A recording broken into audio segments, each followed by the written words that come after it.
Greetings from Southern Yankee Homestead. If this is your first time, welcome. If you're a returning viewer, welcome back. Today we are experimenting.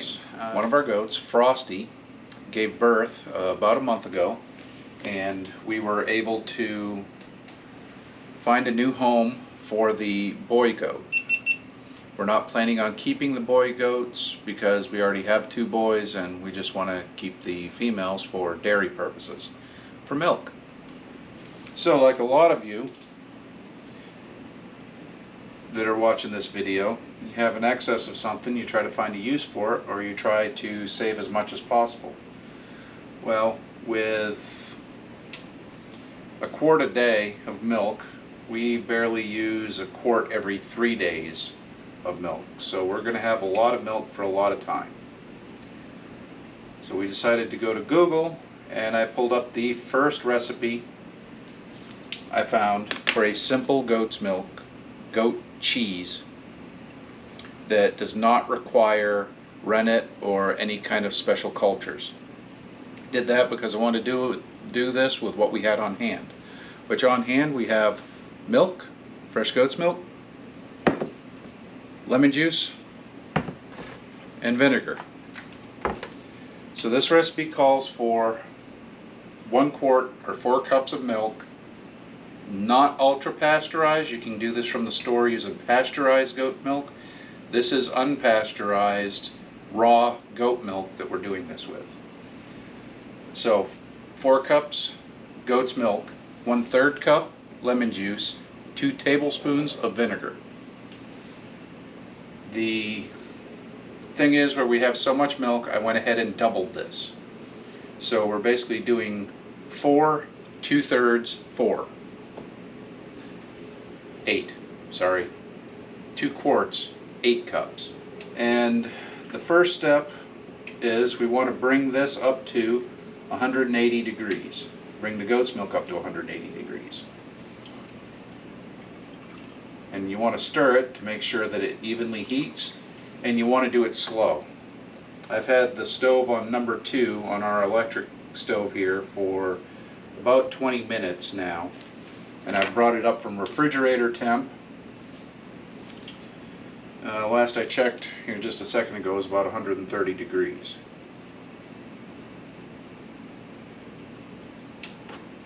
This would be the only other thing you need, is a good thermometer.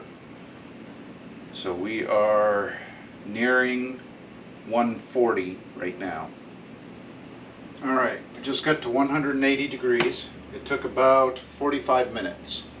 According to the recipe, we're going to mix in the lemon juice. I'm going to pour this slowly so that I don't shock the milk too much. Just going to give it a nice swirling motion. Oh, and move it off the heat. I said move it off the heat.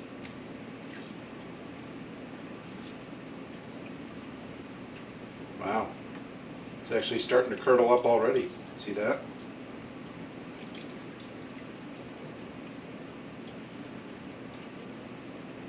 Good. I'm going to stir that a little bit more, make sure that it's all incorporated. I think we're good. And then we're going to pour vinegar on the stove. Guess I should have made a better container than this. Oh well. I don't think I lost that much.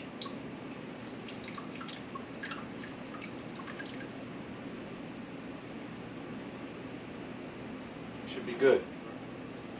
At this point, we set the timer for 30 minutes. While I was off camera, I went ahead and set up our colander with cheesecloth, and I also wet the cheesecloth to help hold it in, and also so it don't move when we pour the mix in there. So don't forget, we're doing a double batch, so we're going to add 1 teaspoon of salt, but that's pretty cool. What we're going to do first, grab the ladle.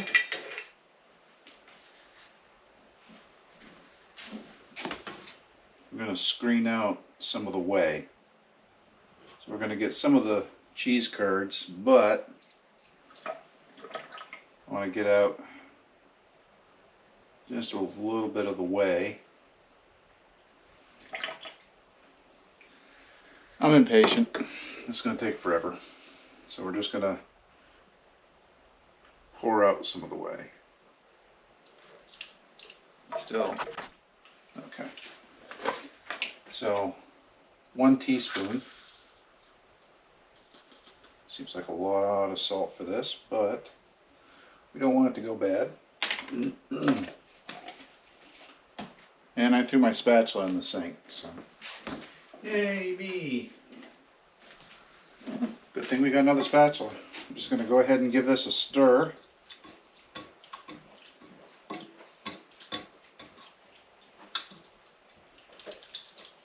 Get that all mixed in.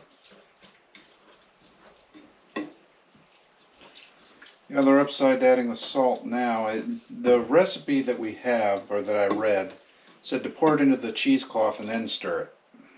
How am I supposed to stir the salt in that way? So, by doing it this way, we should, in theory, be able to knock down some of the salinity, and we shouldn't mash the cheese into the cheesecloth as bad. Now we're gonna, so at this point, I'm gonna grab this up.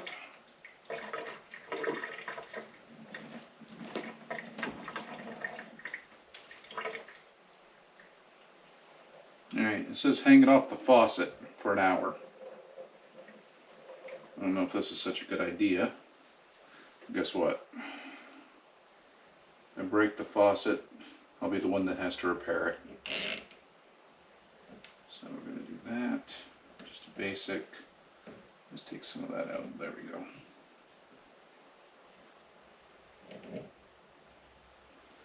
There. We're just going to let that sit for about an hour and drain.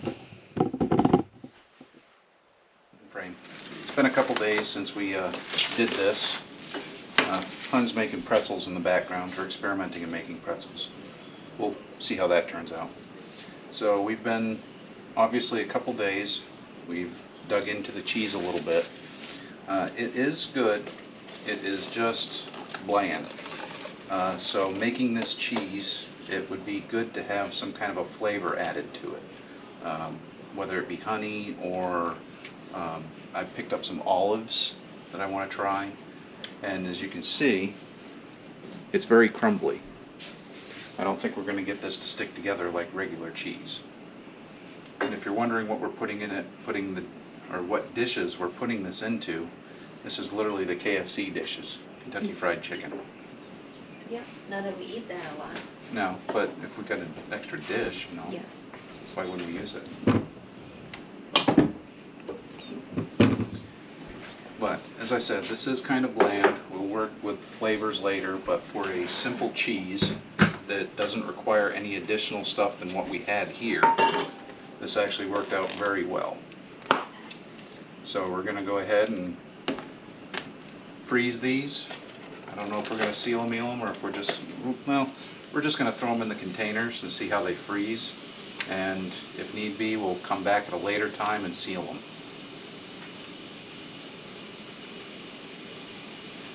But I think you get the idea, unless I come up with something else. Hope you enjoyed this episode.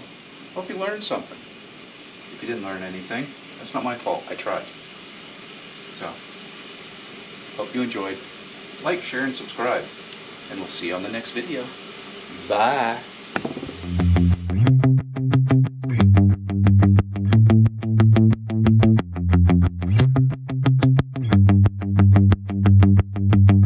And we have since sold the baby.